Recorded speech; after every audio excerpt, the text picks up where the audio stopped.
My childhood friend's mom slid an empty check across the counter. Please teach my son to fall in love. But we weren't even friends anymore. I pulled her to the side and slipped back the check, shaking my head. But before I could say no, she quickly explained. Liam got his first movie role. His big break after failing audition after audition, but now they want to replace him all because he can't do romantic scenes.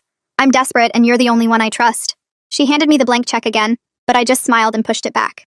You were like a mom to me growing up, so of course I'll help, I said, not knowing just how much saying yes would end up hurting me. I knocked on the door of Liam's apartment after my shift, half hoping he wasn't home and that this entire thing was just a prank. I was nervous. Insanely nervous meeting him. The last time we'd spoken was high school, before he decided I wasn't cool enough to be beside him and acted like I didn't exist. He opened the door, looking exhausted, but gorgeous, which felt pretty unfair. Aren't you a sight for sore eyes? He said in a cold tone that didn't match the charming line. I felt every strand of hair on my arm stand up. Oh God, your mom was right. You do need help, I said. We sat on opposite sides of his couch like two grouchy grandparents while he explained the scene. A confession of love, a long look, then a kiss. Simple stuff that he somehow couldn't fake. So tell me, why can't you do it? He glanced at me with a pained expression. It reminds me of a time I was in love, he said softly. Well, what happened? I asked. He forced a smile that made my chest tight. Okay, let's just practice the lines and go from there, I said, thinking it was easy. It wasn't. For an hour, I listened to him painfully read the lines more robotically than Siri. After 2 hours, I lost it. Are you messing with me? I asked. Look, I'm happy to help, but can't you at least try? You still act like that guy from high school who's too cool to feel anything. He threw the script down. You don't know what I feel. Then don't tell me. Show me what you feel. Liam picked up the script, took a deep breath, and locked his eyes into mine with a different intensity. Suddenly, each line that came out was full of emotion and pain. I've loved you even before I knew what love was, he said in a voice that actually brought me to tears. He panicked, seeing the first tear drop down onto the script. Oh, sorry, I didn't mean to. That was amazing! You did it! I shouted with a grin, hugging him excitedly. He wrapped his arms around me tightly and whispered into my ear, Thank you. The next practice was pretty easy, just staring longingly at his co-star. The only problem was, every time we looked at each other, I burst out into nervous laughter. I just couldn't do it. So we took a break, hanging back until I remembered a question that had been eating at me for years. Liam? We were best friends, so why'd suddenly you throw me away? I asked softly. His face twisted into a sad expression. I didn't want to. I was 18 and stupid and terrified of how much I wanted you. So I ran. I felt my heart race. What about now? I asked. We stared at each other in silence, and in his eyes I saw the answer. The want, the regret, the years of misunderstandings between us. But it didn't erase what he did to me. How hurt I felt losing my friend. I smiled and got up. Let's stop here. Wait, he said, reaching out for my hand. I'm not practicing the kiss scene with you, I told him bluntly. He nodded, instead pressing his lips to the back of my hand. I won't force you. But tomorrow, at the next shoot, I'd like it if you were there. I feel like I can do this if I have you there. I bit my lip, every alarm in my head telling me to say no, to end things here, but I couldn't. I'll be there. On shoot day, he was perfect. Every take, flawless. Even the director applauded. All right, one more try but with a new angle, he instructed. I watched from behind the cameras, feeling my cheeks burn up each time Liam smiled at me. I'm only here to support as a friend, I reminded myself. It's good that you know, his manager said in a cold voice as she sat down beside me. Liam told me all about your sweet story. Childhood friends that found each other. A little too sweet if you ask me. She slipped her arms over my shoulder and pulled me close. If you care about him, you'll leave. Now, she whispered. What? I asked, shocked. You heard me. Young stars with hometown girlfriends never become successful. People like you hold him back. I watched Liam glowing on set. Finally the star he'd always wanted to be. And I knew she was right. I was almost at my car when Liam caught me. Hey, where are you going? I'm going home. My job here's done, I said with my back still turned to him. I thought about you during the scene. He stepped in front of me. We never did it. The kiss. My throat burned. No. He moved closer. All those years ago, I should have just kissed you instead of being a coward. Tears filled my eyes. Liam, don't. He cupped my face, leaning closer. I stepped back before his lips could touch mine and my hands pushed against his chest. I need to leave right now. Liam dropped his hands to his sides and his face twisted into something that looked like hurt, but he didn't argue or try again. I turned and walked fast toward my car without looking back, even though I could feel him watching me. My heart was pounding so hard I thought it might break through my ribs, and my hands shook when I tried to get my keys out of my pocket. I finally got the car door open and climbed inside and slammed it shut behind me. I sat there gripping the steering wheel for 20 minutes just trying to breathe normal again. My phone buzzed in the cup holder and I grabbed it without thinking. The text was from Liam and I almost didn't read it, but I couldn't help myself. He said he was sorry for pushing too far and asked if we could talk tomorrow. I stared at the message for a full minute before typing back a simple, okay. Then I started the car and drove home in complete silence with the radio off because I couldn't handle any noise.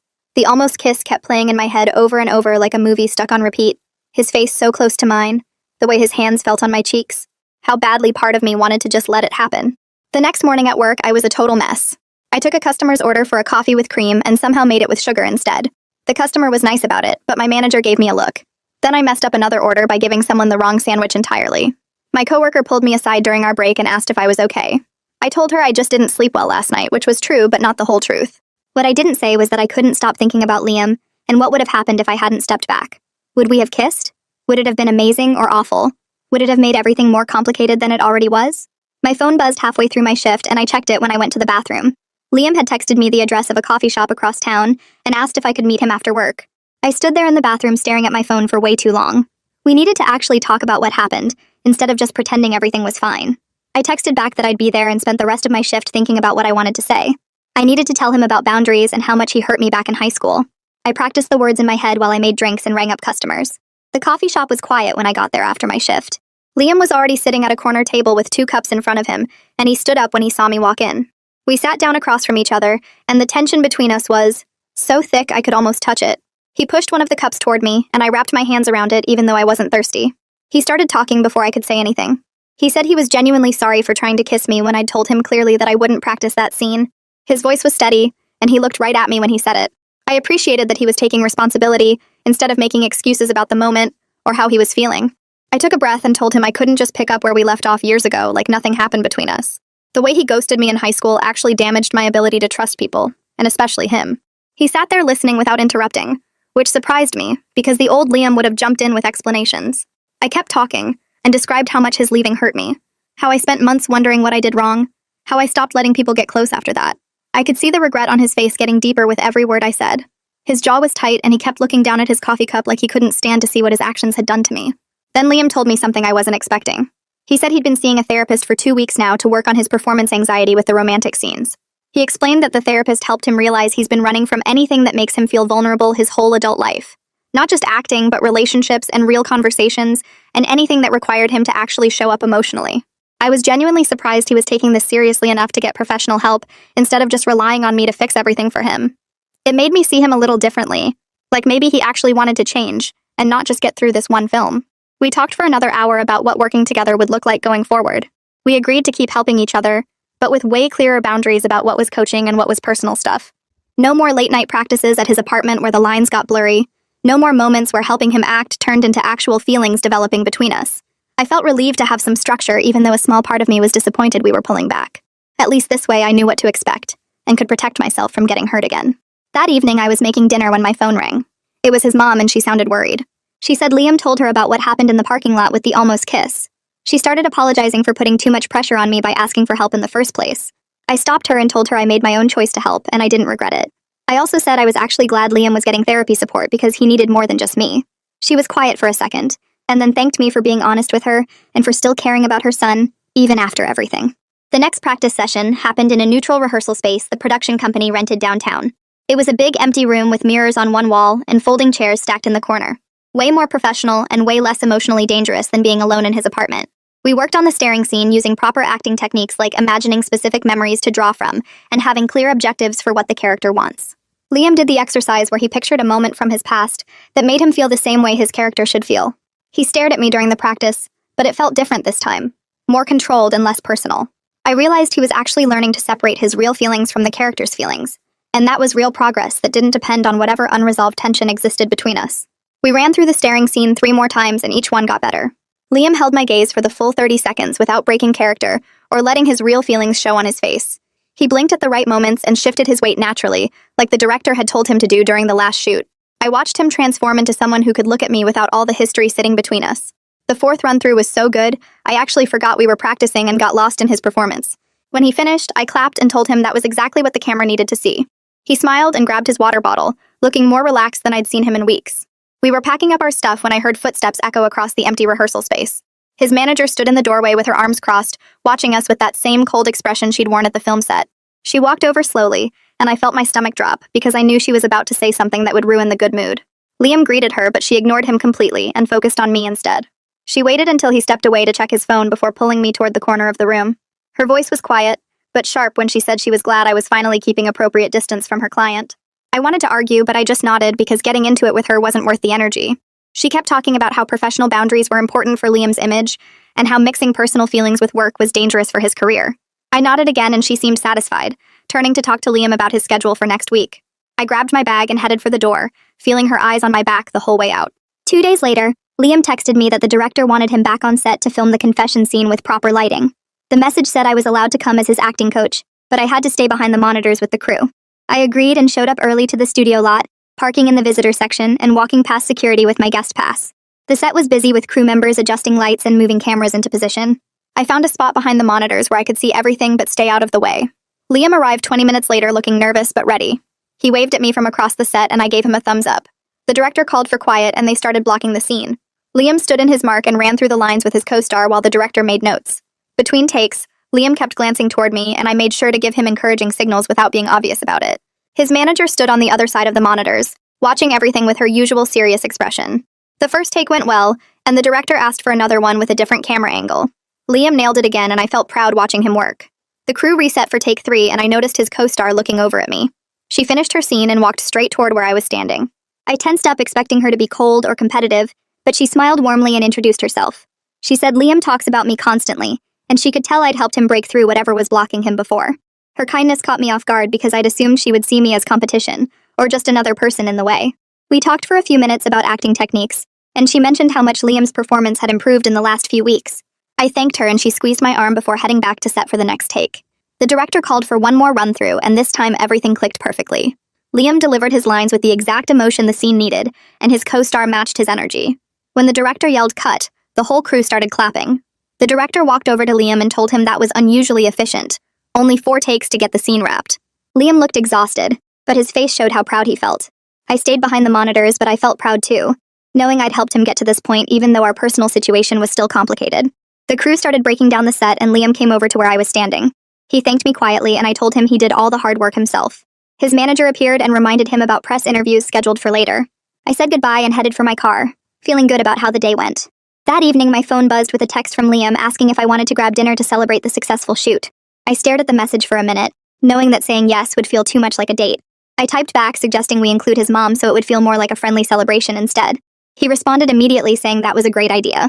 We agreed to meet at a casual restaurant near his childhood neighborhood in an hour. I changed out of my work clothes into jeans and a sweater, then drove to the restaurant. Liam and his mom were already sitting at a booth when I arrived.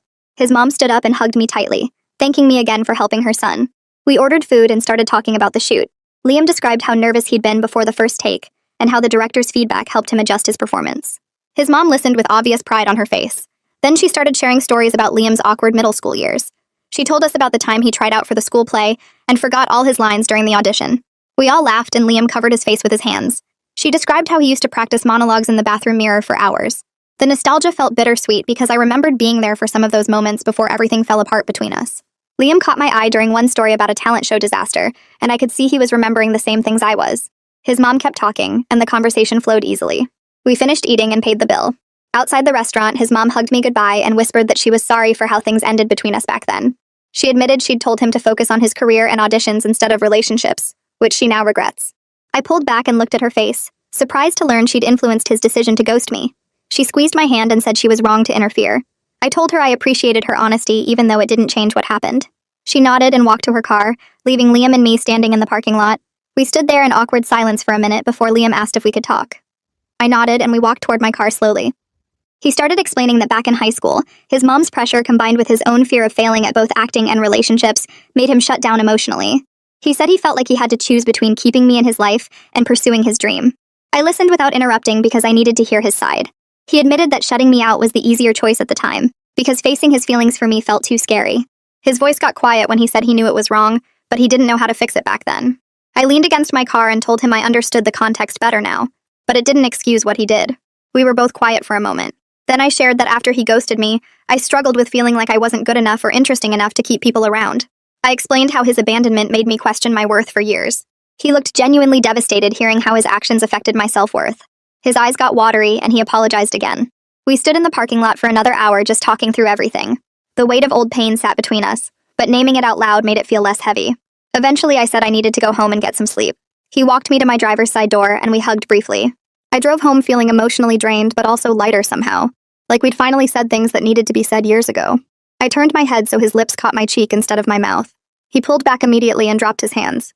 We stood there in the parking lot staring at each other for a long minute. I could see the hurt in his eyes, but I couldn't let myself feel bad about it. I needed to protect myself first. He ran his hand through his hair and looked away. I took a deep breath and told him we needed to talk, but not here. He nodded and we walked over to sit on the curb between our cars. The concrete was cold through my jeans, but I barely noticed. I told him I couldn't keep doing this, going back and forth between helping him and trying to protect my own feelings. He said he understood and that he was sorry for pushing. We sat in silence for a few minutes watching cars drive past. Finally, I said we both needed time to process everything separately before deciding what happens next. He agreed without arguing. I stood up and walked to my car.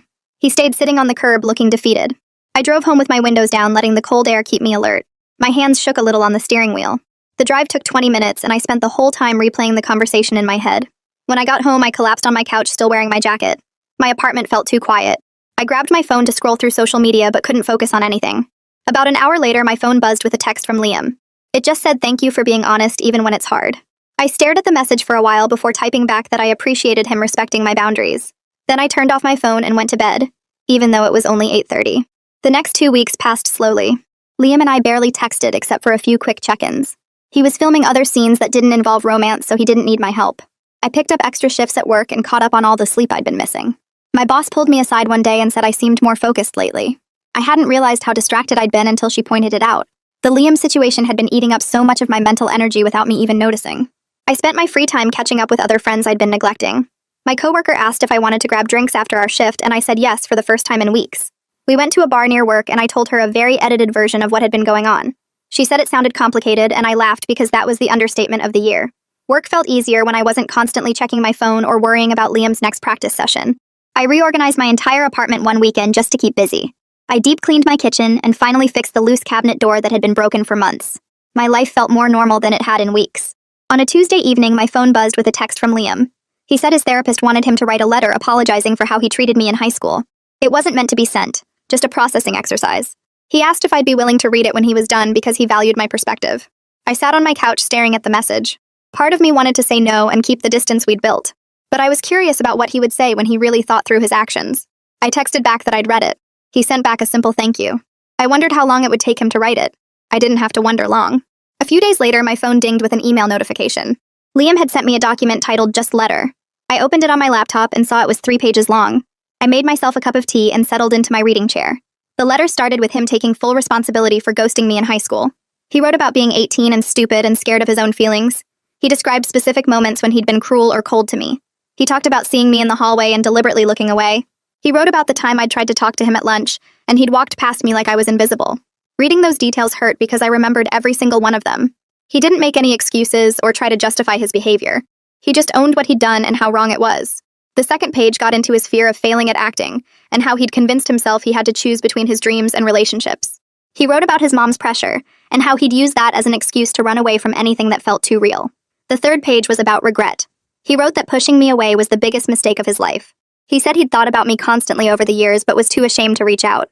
By the time I finished reading, I had tears running down my face. This was the acknowledgement I'd needed years ago but never got. I closed my laptop and just sat there crying for a while. It felt good to finally have him understand and admit what he'd done to me. The next day, I opened a blank document on my laptop and started writing my own letter. I didn't plan to send it to Liam yet. I just needed to get my thoughts out. I wrote about how his abandonment had shaped my relationships for years afterward. I described feeling like I wasn't good enough or interesting enough to keep people around. I wrote about the trust issues I'd developed and how hard it was to let people get close to me. I explained how every time someone pulled away even a little bit, I assumed they were about to ghost me completely. The letter ended up being 2 pages long. I saved it and closed my laptop, feeling emotionally exhausted. My friend who's studying to be a therapist had told me once that written processing can be more powerful than quick conversations. I was starting to understand what she meant. Getting everything down on paper made it feel more real somehow. A week later, I got an email from Liam's manager. The production schedule was ramping up again, and the director wanted Liam on set for the big kiss scene next week. She was asking if I'd be available for on-set coaching that day. Her tone was professional and polite, but I could tell she was only reaching out because the director specifically requested me. I stared at the email for a long time before responding. I knew watching Liam kiss his co-star would be emotionally complicated, but I also knew he needed the support. I typed back that I'd be there and hit send before I could change my mind. That evening, Liam called me. His voice sounded nervous when I answered. He asked if we could meet early to talk through his anxiety about the kiss scene. I suggested the rehearsal space an hour before his call time. He agreed immediately and thanked me. After we hung up, I sat on my couch wondering what I'd gotten myself into. The morning of the kiss scene, I got to the rehearsal space early. Liam showed up 10 minutes later looking tired and stressed. We sat down facing each other in the empty room. He admitted he was scared the kiss scene would trigger the same emotional shutdown that had caused problems originally. I asked what his therapist had taught him about managing that. He described some grounding techniques like focused breathing and physical awareness. We spent the next 30 minutes practicing them together. I had him focus on his breathing while counting to 4 on the inhale and 6 on the exhale. Then we did some physical grounding where he pressed his feet firmly into the floor and noticed the sensation. I reminded him that he wasn't the same person who ran away from feelings anymore. He'd done the work in therapy, and he'd gotten through the confession scene successfully. He nodded but still looked nervous. I told him the kiss was just another scene and his job was to serve the story. He took a deep breath and said he was ready. We left the rehearsal space and headed to the set. The energy on set was tense when we arrived. Everyone knew this was the moment that almost got Liam replaced weeks ago. The crew moved around quietly setting up lights and cameras. Liam's co-star arrived and gave him a warm hug. The director gathered everyone for a quick meeting about the scene. He wanted to do a gentle rehearsal first without cameras rolling. Liam and his co-star walked through the blocking while I stood behind the monitors with my stomach in knots. I watched them position themselves for the kiss. The director called action for the rehearsal. They moved through the scene, and when they got to the kiss, it looked technically correct, but something was off. The director stopped them and gave some notes about emotional connection. They tried again. This time it looked slightly better. I could see Liam trying to access the right emotions. The director seemed satisfied enough to move on to filming the actual take. The crew finished setting up and the director called for quiet on set. Everyone went silent. The director called action. Liam and his co-star moved through their lines. I held my breath watching from behind the monitors. They leaned in for the kiss, and it happened. Technically, it looked good. They hit all the right marks and the timing was perfect. But when the director called cut, he said it lacked genuine emotion. I saw Liam's face fall. His shoulders tensed up and I could see panic starting to set in. The director called for a 10-minute break. Liam immediately turned and looked toward me across the set. His eyes were asking for help. I nodded slightly and started walking toward the quiet corner where we could talk privately without the whole crew watching. I found him standing near the equipment cases where nobody else could hear us. He was doing that thing where he pressed his palms against his thighs, trying to ground himself like his therapist taught him. I touched his shoulder and he looked up at me with panic in his eyes. We sat down on 2 equipment cases facing each other and I walked him through the breathing pattern. 4 counts in, hold for 2, 6 counts out. He followed along but his hands were shaking. After a few rounds, his breathing got steadier and some of the panic left his face. He admitted he kept thinking about me watching him kiss someone else, and it made him freeze up. I reminded him that this was his job, not real life. The kiss wasn't about us or his feelings. His job was to serve the story the director wanted to tell. He needed to stop thinking about me in the audience and start thinking about his character's feelings for the other character. He nodded and took a few more deep breaths. I asked if he was ready to go back, and he said yes. We walked back to the set together, and I went straight to my spot behind the monitors. The crew had finished adjusting the lighting during the break. The director called for everyone to get back in position. Liam and his co-star took their marks again. I could see Liam's shoulders were more relaxed this time. The director called for quiet on set, and everyone went silent. He called action, and the scene started again. This time, everything was different. Liam moved through his lines with real emotion in his voice. When he looked at his co-star, there was actual feeling in his eyes instead of that empty technical stare from before. They moved closer together, and I held my breath watching the monitors. The kiss happened, and it looked completely real. You could see the emotion and connection between them. The whole crew went silent watching it unfold. Nobody moved or made a sound. When the director finally called cut, everyone started clapping. The sound guy actually whistled. The director was grinning and said that was exactly what he needed. Liam had nailed it. I felt this weird mix of pride and something else I didn't want to name. He had done it. He had actually broken through whatever was blocking him and delivered a great performance. The assistant director announced they were moving on to coverage angles, and everyone started resetting equipment. I watched Liam step away from his co-star, and his whole body seemed to sag. His shoulders dropped, and he put his hand on his chest like he was trying to catch his breath. His co-star touched his arm gently and said something I couldn't hear from where I stood. She looked concerned but kind. The director walked over and put his hand on Liam's shoulder, giving him a moment to recover. I stayed where I was behind the monitors with the crew. Every part of me wanted to rush over and check on him, but I knew that would be wrong. We had just established professional boundaries, and I needed to respect them. This was his workplace, and his co-star and director were the right people to support him right now. I was his acting coach, not his girlfriend or even really his friend yet. I needed to remember that. One of the camera operators next to me said it was the best emotional work he'd seen from a new actor in years. I nodded but didn't say anything. After a few minutes, Liam seemed to pull himself together, and they started filming the coverage angles. They wrapped the kiss scene an hour later after getting all the angles the director wanted. I was packing up my bag to leave when my phone buzzed with a text from Liam. He asked if I could stay because he had some press interviews scheduled. The publicist had set up behind-the-scenes content for the film's social media accounts. I texted back that I would stay, but I was going to keep my distance. He sent back a thumbs up. I found a spot near the craft services table where I could see the interview area but wasn't in the way. The publicist had set up a small area with good lighting and the film's poster in the background. A journalist arrived with a camera operator, and they got Liam mic'd up. I watched him sit down looking confident and professional. The journalist started asking questions about his character and his process. Liam talked about finding the emotional truth of the character and connecting with his scene partners. He sounded smart and thoughtful. I felt proud watching him handle himself so well. The journalist asked about rumors of an acting coach helping him with the romantic scenes. I saw the manager step forward from the side, probably ready to shut down that question. But Liam answered before she could interrupt. He said he worked with someone who helped him access vulnerable emotions and break through some blocks he had. He didn't mention my name or give any details about our personal history, just kept it professional and vague. The manager relaxed a little when she realized he wasn't going to say anything that would create problems. I appreciated that he was honest about getting help, but protected my privacy at the same time. The journalist asked a few more questions, and then they wrapped. Liam shook hands with everyone, and the publicist looked happy with how it went. I slipped out while he was still talking to people and headed toward the parking lot. I was almost to my car when I heard heels clicking fast on the pavement behind me. The manager caught up and stepped in front of me, blocking my path. She pulled a document out of her bag and held it out. She said the studio wanted me to sign a non-disclosure agreement. It would protect Liam's image by making sure I didn't talk to press about our working relationship or personal history. She said it was standard for anyone who worked closely with talent. I took the document and flipped through it. The language was dense and legal. She watched me with this cold smile and said I should take my time reading it, but they needed it signed soon.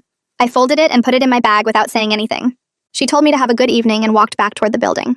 I sat in my car looking at the document on my passenger seat. Something about the whole thing felt wrong, like she was trying to erase me from his success story. When I got home, I made tea and sat down to read the NDA carefully. The more I read, the worse it got. It didn't just prevent me from talking to press. It said I couldn't mention knowing Liam at all.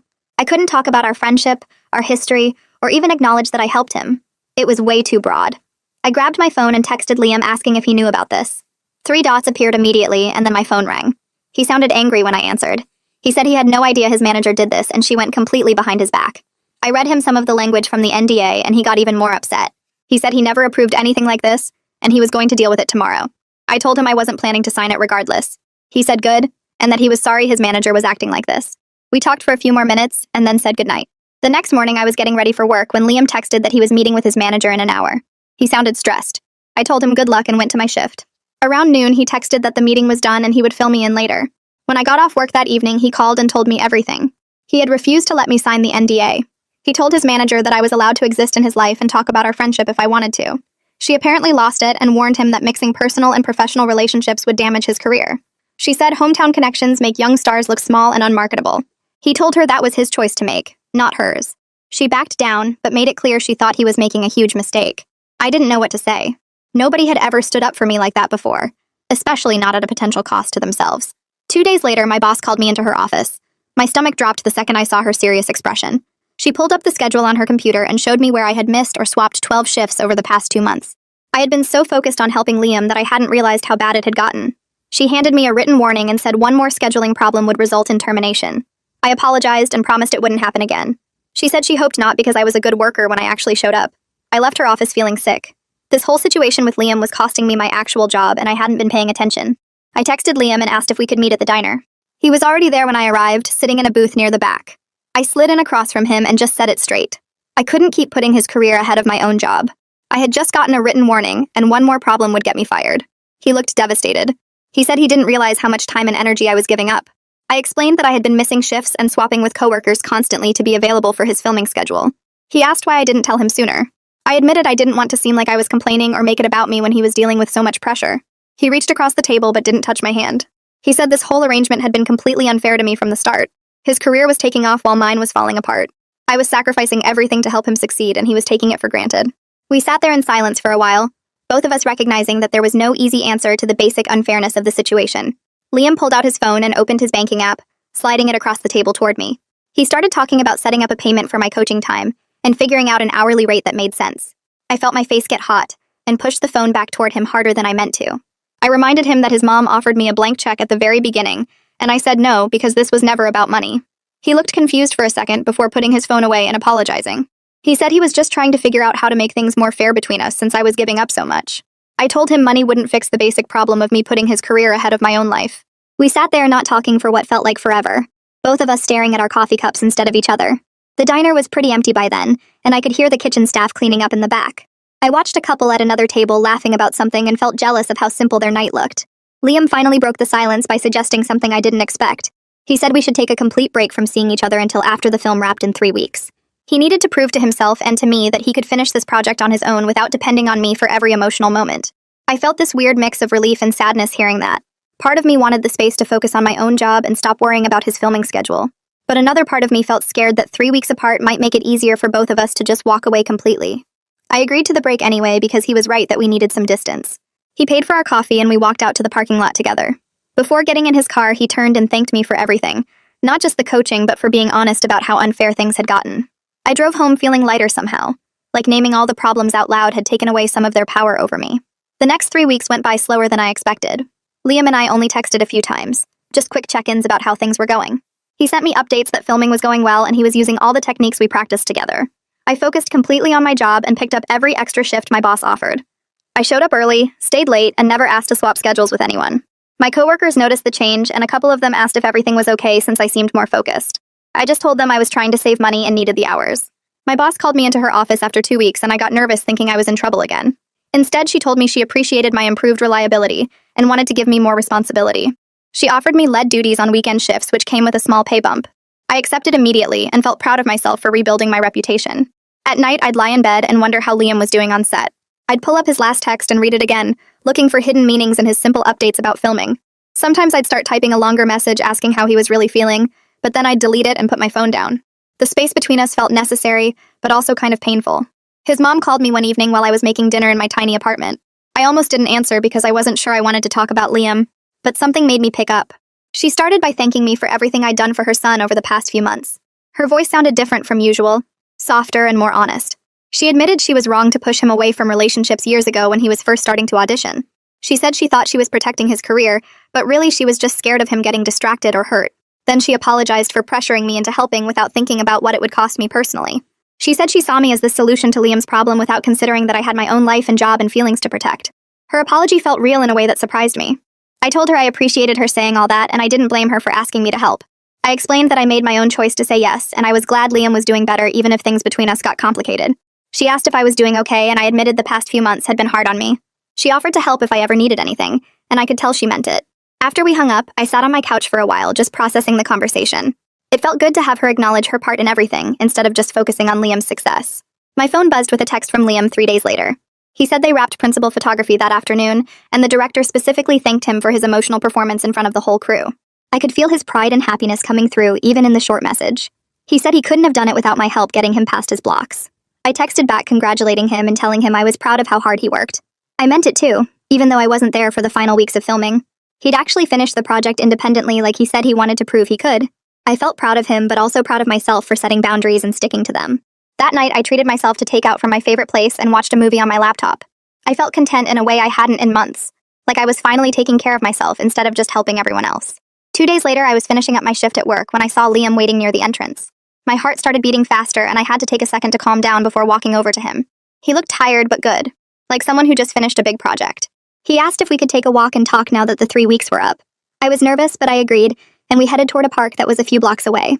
The sun was starting to set and the sky had that orange and pink color that makes everything look softer. We walked in silence for a bit before he started talking. He told me that finishing the film on his own proved something important to him. He said he'd grown past being the person who ran away from hard things when they got scary, but he also realized that the growth only happened because I pushed him to face his fears and get professional help. He wanted to figure out if there was a way forward for us that didn't just repeat the old patterns from high school. I listened without interrupting and tried to really hear what he was saying instead of just reacting. I admitted that I'd been scared to let myself want anything with him because the hurt from before still lived somewhere in my chest. Every time things started feeling good between us, I'd remember how it felt when he ghosted me and acted like I didn't exist. But I also told him I could see that we were both different people now who were actively working on our problems. He was going to therapy and facing his anxiety instead of running from it. I was setting boundaries and protecting my own life instead of just going along with what other people needed. We stopped walking and sat down on a bench near a small pond. I said that any relationship between us needed to be slow and honest, and not dependent on whether his career was going well or badly. He agreed immediately, and said he didn't want to build something on just nostalgia or chemistry. We needed to actually know each other as adults, and figure out if we worked together in real life. We spent the next hour sitting on that bench establishing specific ground rules for moving forward. No secrets about how we were feeling even if it was uncomfortable to share. Regular check-ins where we actually talked about whether things were working or if we needed to adjust. Maintaining our separate lives and careers so neither of us got lost in the other person's world. Both of us continuing therapy to work on our individual stuff. It felt less romantic than some movie moment where we'd just kiss and everything would be perfect. But it felt more real and more like something that could actually last. We were building something on honesty instead of just nostalgia or the chemistry that had always existed between us. When we finally got up from the bench, it was almost dark and the park lights were coming on. Liam walked me back to my car and we stood there for a minute, not quite sure how to say goodbye. He asked if I wanted to get coffee next week and start this whole thing properly. I said yes and got in my car feeling nervous and hopeful at the same time. I watched him walk to his car in my rearview mirror and thought about how different this felt from every other time we'd tried to figure out what we were to each other. This time we were both showing up as real people with problems and boundaries, instead of just two kids who didn't know how to handle their feelings. The morning after our park conversation, I woke up to a text from Liam asking if I was free around noon. I agreed and spent my shift at work wondering what he wanted to talk about. When I got to his apartment, he looked nervous but determined. His phone rang almost immediately after I sat down and he glanced at the screen before looking at me. "It's my manager. Do you mind if I put her on speaker?" I shook my head and he answered the call. Her voice filled the room, all business and energy. She launched into plans for the press tour without even saying hello. The studio wanted to create buzz by pushing a romance story between Liam and his co-star. They'd do coordinated social media posts, attend events together, maybe do a few magazine interviews about their chemistry. She said it like it was already decided, like Liam just needed to show up and play along. I watched his face harden as she talked. "No," he said firmly. She paused for a second like she didn't understand the word. "What do you mean, no? This is standard publicity. Every young actor does this." Liam took a breath and I could see him choosing his words carefully. "I'm not doing fake dating for press. You need to find a different angle." The silence on the other end lasted long enough that I thought the call might have dropped. Then her voice came back sharper and colder than before. She said this kind of publicity could make the difference between a modest success and a real breakout role. The film was good, but it needed buzz to cut through all the other releases. A romance angle with his co-star would get people talking and buying tickets. She reminded him how hard he'd worked to get this role and how many actors would kill for this opportunity. I felt sick listening to her lay out all the ways his career could suffer if he didn't play the game. But Liam stayed calm and repeated that he wasn't willing to lie about his personal life anymore. He'd spent years hiding his real feelings, and it had nearly destroyed his ability to do his job. He wasn't going back to that just for better press coverage. His manager's voice got tight and controlled. She warned him that this decision might cost him future opportunities.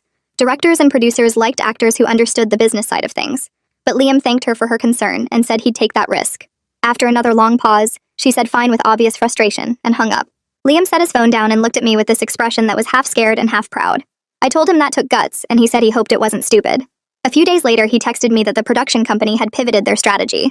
Instead of the romance angle, they were promoting him as an underdog actor who overcame performance anxiety to land his first major role. The press materials focused on his dedication to his craft and emotional honesty as a performer. It wasn't as flashy as a fake relationship storyline, but it was true.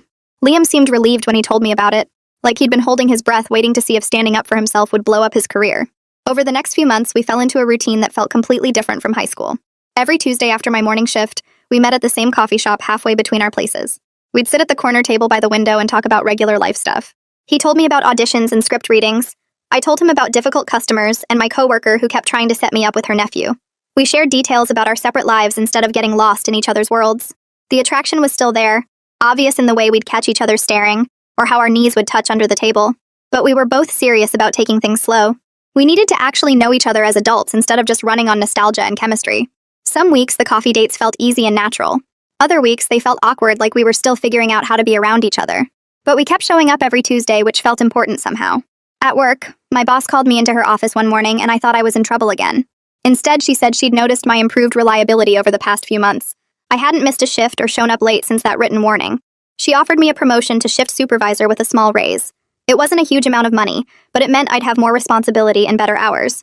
I accepted immediately and felt this surge of pride that had nothing to do with Liam or his career. This was mine. I'd rebuilt my professional reputation by showing up consistently and doing good work. I texted Liam about the promotion and he sent back a string of celebration emojis that made me laugh. That evening, he showed up at my apartment with cheap champagne and takeout to celebrate. We sat on my couch eating noodles and talking about how weird it felt to be adults with actual jobs and responsibilities. Around the same time, Liam's manager called with news about another film role. It was a small part in an independent movie starting production in 6 months. Not a lead, but a solid supporting character with some good scenes. He was excited when he told me about it because it proved his career had real momentum beyond just this one project. His manager seemed satisfied too, apparently relieved that turning down the fake romance publicity hadn't destroyed his prospects like she'd warned. The premiere date got announced for 2 months out, and Liam asked if I wanted to attend as his guest. I thought about it for a few days before answering. Big Hollywood events weren't really my thing, and I knew I'd feel out of place. But I also wanted to support him and see the finished film. I told him I'd go, but I'd probably leave early because crowds and fancy events made me uncomfortable. He understood immediately and said he'd probably want to leave early too. We kept up our Tuesday coffee dates, and slowly the conversation started going deeper. He told me about breakthroughs in therapy around his fear of being vulnerable with people. His therapist was helping him understand how his childhood pressure to succeed had made him shut down emotionally as a defense mechanism. I shared about my own work on self-worth issues and how I was learning to set boundaries without feeling guilty. We were getting to know each other as real people with problems and growth instead of just the kids we'd been in high school. One Tuesday evening after our coffee date, we walked out to the parking lot together like always. But instead of heading straight to our cars, we stood there talking for another 20 minutes.